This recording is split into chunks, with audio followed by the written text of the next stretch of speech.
Shalom, on va parler des épreuves qu'Akadosh Baruch Hu donne à l'homme.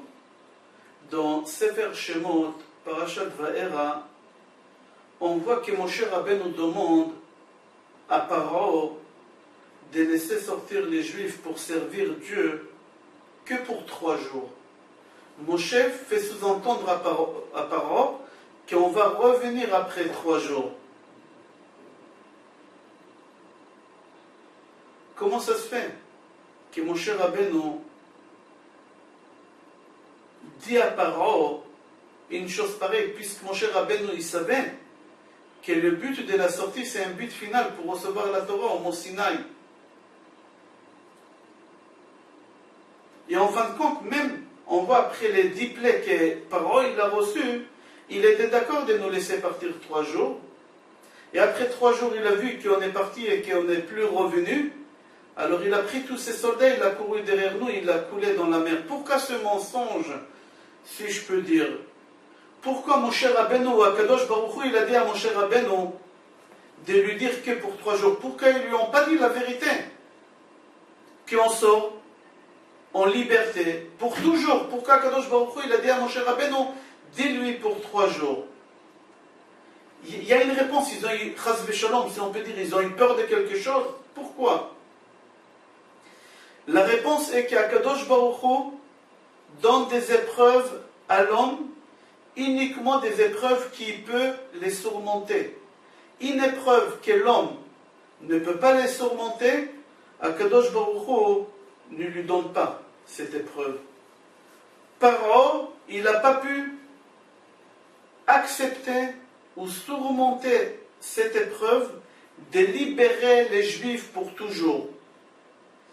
Pour cela, si Moshe Rabbeinu il aurait dit à Paro, laisse partir les Juifs pour toujours, Paro jamais il aurait accepté une chose pareille, parce que ce n'était pas possible pour lui.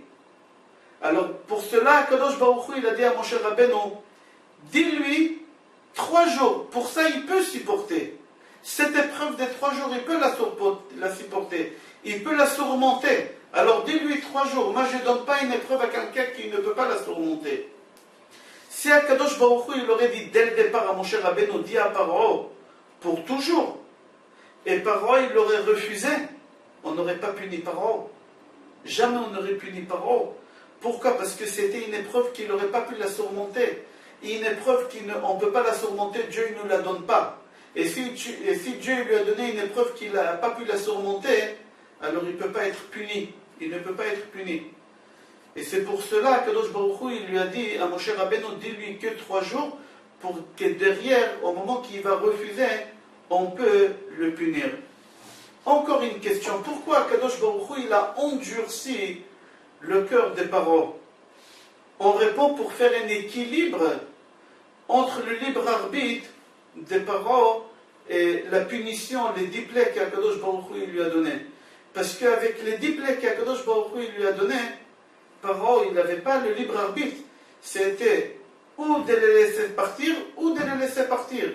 Il n'avait pas un autre choix. Des plaies comme ça, qui va réfléchir 2 fois? Akadosh Baruch Hu, il a endurci son cœur pour faire un équilibre entre les coups qu'il a reçus et entre cette envie de ne pas les laisser sortir.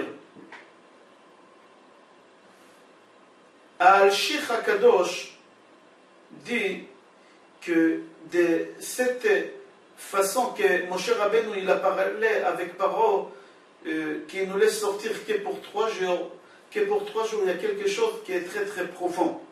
Il y a une moralité extraordinaire.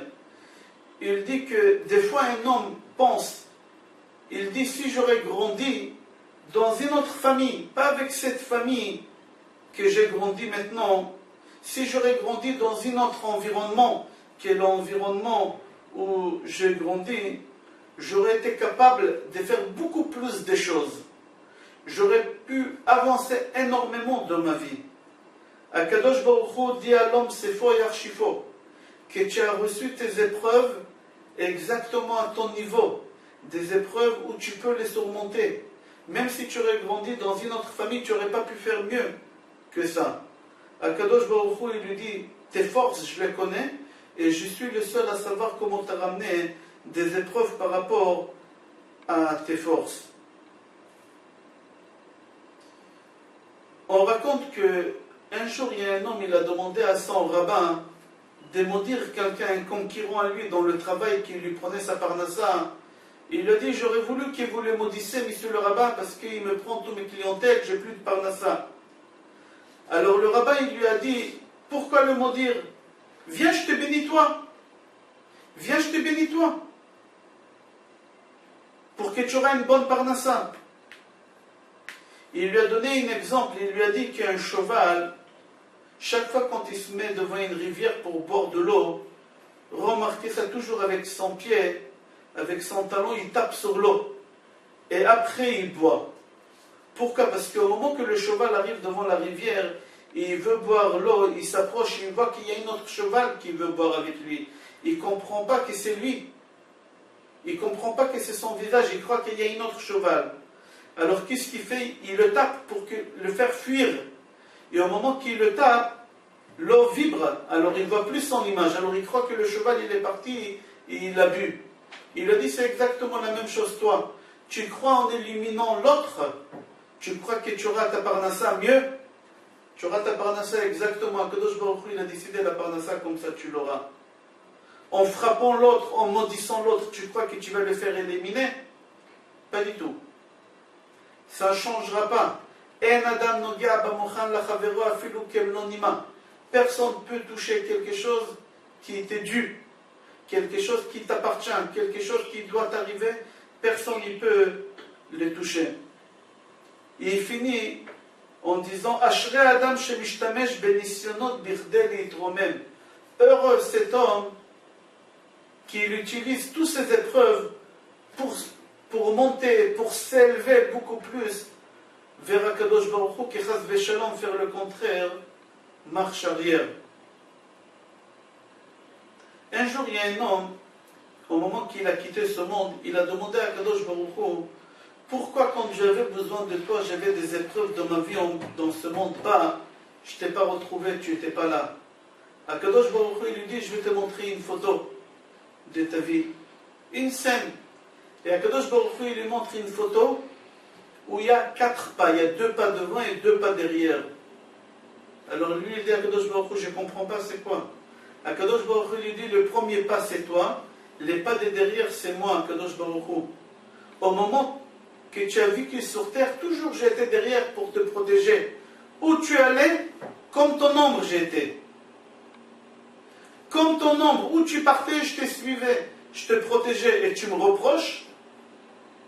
Alors lui, il dit à Kadosh Baruch Hu, mais au moment que j'avais un licenciement dans mon travail, au moment de mon divorce, au moment que mon père était malade, au moment qu'un de mes enfants, Chas v'Shalom, était malade, où tu étais, je ne t'ai pas trouvé.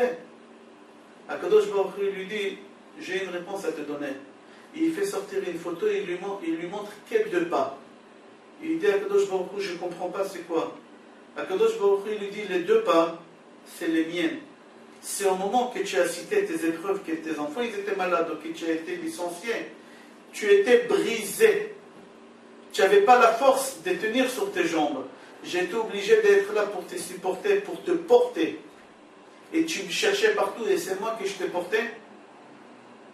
À Kadosh Baruch Hu, au moment qu'on a des épreuves, on est assis sur ses épaules, si on peut dire c'est une image. Et on cherche à Kadosh Baruch Hu où tu es. Il est là, tu es assis, c'est lui qui te porte. Si tu n'es pas là, tu n'aurais pas pu tenir aujourd'hui. Pour cela, on doit savoir c'est quoi une épreuve. Une épreuve, c'est quelque chose qu'on peut la surmonter. Une épreuve qu'on ne peut pas la surmonter, à Kadosh Baruch Hu, il ne la donne pas.